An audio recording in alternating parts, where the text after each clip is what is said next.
আমি আমার সন্তানের জানাজা দেখতে চাই না, আমি আমার সন্তানকে মৃত অবস্থায় দেখতে চাই না। দেশের কত মানুষ ফাস্ট ফুড বানায় দেশের বাইরে ঘোরার জন্য, আর আমরা ফাস্ট ফুড বানিয়েছি আমার বাচ্চার জীবনে বাঁচানোর জন্য। আমার কোলের ছোট্ট বাবুটা যাকে জড়িয়ে ধরলে আমি পৃথিবীর সব কষ্ট ভুলে যাই, যার হাসিতে আমার বুকটা ভরে যায়। আজ আমার সেই ছেলেটার জীবন 10 লাখ টাকার কাছে থেমে যাচ্ছে।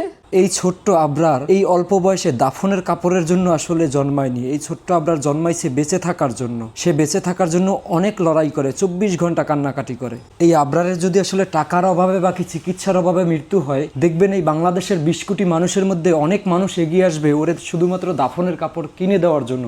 কারণ দাফনের কাপড় কিনে দিলে এটা আসলে খরচ কম এবং সওয়াব বেশি। আমরা এমন একটা জাতি যে আমরা দাফনের কাপড় কিনে দিয়েই শুধু দায়িত্ব এড়াইতে চাই। ওই কাঁদতে কাঁদতে একেবারে নিস্তব্ধ হয়ে নিজে অজ্ঞান হওয়ার মতো পড়ে থাকে। তখন আমি ওর বুকে হাত দিয়ে দেখি ওর নিঃশ্বাস আছে কিনা। একটা গলা কাটা মুরগির মতো আমার সন্তান আমার সামনে চটপট করে কাঁদতে কাঁদতে নিস্তেজ হয়ে যায়।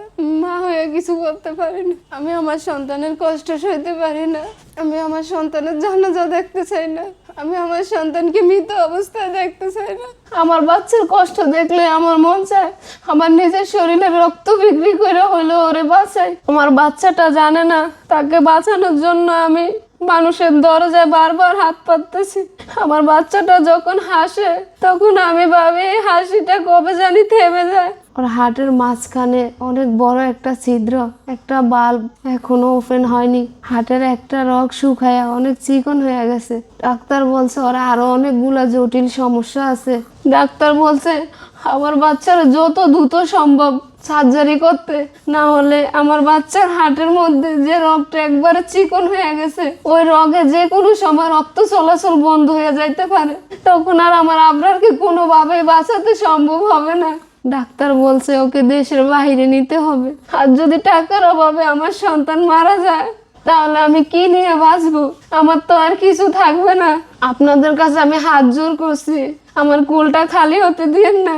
আমার শরীরের একটা অঙ্গ বিক্রি কইরা যদি আমার বাচ্চাটারে বাঁচানো যাইতো, কারণ আমার শরীরের অঙ্গের চাইতে আমার বাচ্চার জীবনটা আমার অনেক দামি।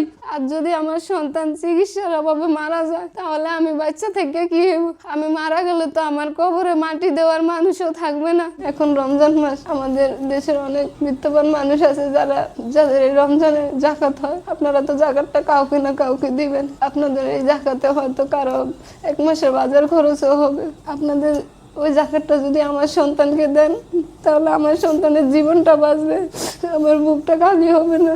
আমি আপনাদের কাছে অনুরোধ করব আপনারা এমনিতে দান করেন আর জাকাত বা ফিতরা হিসেবে দেন। আমার আবরারকে সাহায্য করতে আগে আসেন। আপনাদের রমজান মাসে জাকাতের একটা অংশ আমার আবরারের নামে দান করেন। আপনাদের জাকাতের মাধ্যমে আমার সন্তানটাকে বাঁচিয়ে রাখেন, ওরা একটু বাঁচার সুযোগ দেন। আমি আমার সন্তানের গায়ে সাদা কাপড় জড়াইতে চাই না, আমি চাই আপনাদের সাহায্যে, আপনাদের ভালোবাসা, আপনাদের দোয়া আর উপর আল্লাহর দয়ায় যাতে আমার সন্তান সুস্থ হয়ে আমার কোলে ফিরে আসে। আপনারা আপনাদের অবস্থান থেকে একটু আগে আসেন। আমার সন্তানের হাতে সময় বেশি নাই, আমি যাতে ওরা সঠিক সময়ে চিকিৎসা করাইতে পারি। আমি বারবার আপনাদের কাছে এটাই অনুরোধ করব, আপনারা আমার সন্তানটাকে মরতে দিয়েন না। উপরে আল্লাহর দয়া আর আপনাদের সাহায্যই এখন আমার সন্তানের জীবন বাঁচার রাস্তা। আমি আর কোনো রাস্তা দেখি না, আমাদের তো সামর্থ্যই নাই। রাতের বেলা যখন সবাই ঘুমায় তখন মা হয়ে আমি জেগে থাকি। আমি আমার ছেলের নিষ্পাপ মুখের দিকে তাকাইয়ে থাকি, মনে হয় যেন আমার বাচ্চাটা আমাকে বলছে মা আমাকে বাঁচাও, আমি বাঁচতে চাই। আর যদি আমার ছেলের একটা চোখ না থাকতো তাহলে আমার একটা চোখ আমার ছেলেকে দিয়ে দিতাম। ওর যদি একটা কিডনি না থাকতো তাহলে ওরা আমার একটা কিডনি দিয়ে দিতাম। আমি একটা নিয়ে বাঁচতাম, ও একটা নিয়ে বাঁচতো। ওর যদি লিভার নষ্ট থাকতো তাহলে আমার লিভার থেকে ওরে কাটটা দিতাম। কিন্তু ওর তো হার্টের সমস্যা, হার্ট তো আর মানুষকে দেওয়া যায় না। তাই আমি আল্লাহকে বলি, আল্লাহ অন্তত আমার হায়াতটা নিয়ে হইলো, আমার হায়াত কমিয়ে হইলো, আমার বাচ্চার হায়াতটা বাড়িয়ে দেন। এই এদেশের মানুষ একটা পশু অসুস্থ হলো চিকিৎসা করার মানুষ টাকা তোলে, হাসপাতাল পাওয়া যায়। আর আমার আবরার, সে তো সৃষ্টির সেরা জীব মানুষ, তাহলে আমার আবরারের কি বাঁচার অধিকার নাই? আমার আবরার কি চিকিৎসা পাবে না? ডাক্তার বলছে আমার আবরারের একমাত্র চিকিৎসা হলো বিদেশে। বিদেশে নিলে আবরারকে বাঁচানো সম্ভব, কিন্তু বিদেশে যাওয়ার মতো শক্তি সামর্থ্য কোনোটাই আমাদের নেই। আল্লাহ তো আমার সন্তানকে আমাকে আমানত হিসাবে দিয়েছে। এই আমানতকে খাওয়ানোর দায়িত্ব, অসুখ হলে চিকিৎসা করানোর দায়িত্ব তো আমার ফরজ। এখন আমার সামর্থ্য না থাকলেও আমার যে কোনো উপায় হোক আমার বাচ্চার চিকিৎসার ব্যবস্থা করতে হবে। আমার সন্তান যদি আজকে চিকিৎসার অভাবে মারা যায়, কিয়ামতের দিন যদি আমার সন্তান আমাকে বলে মা তুমি তো জানতে আমি বাঁচতাম, তাহলে বিদেশে নেওয়ার চেষ্টা করনি কেন? আল্লাহ যদি বলে আমি তোমাকে একটা আমানত দিছিলাম, তুই সেই আমানতটাকে বাঁচিয়ে রাখার জন্য ঠিক মতো চেষ্টা করলি না কেন? আপনারা আপনাদের পরিশ্রমের টাকা দিয়েছেন, কেউ পকেট খরচ থেকে দিয়েছেন, কেউ নাস্তার খরচ। আমি যেন আল্লাহকে বলতে পারি যে আল্লাহ আমি থেমে থাকিনি, আমি মানুষের দরজায় বারবার গিয়েছি, আমার সন্তানের জন্য বারবার চেষ্টা করছি।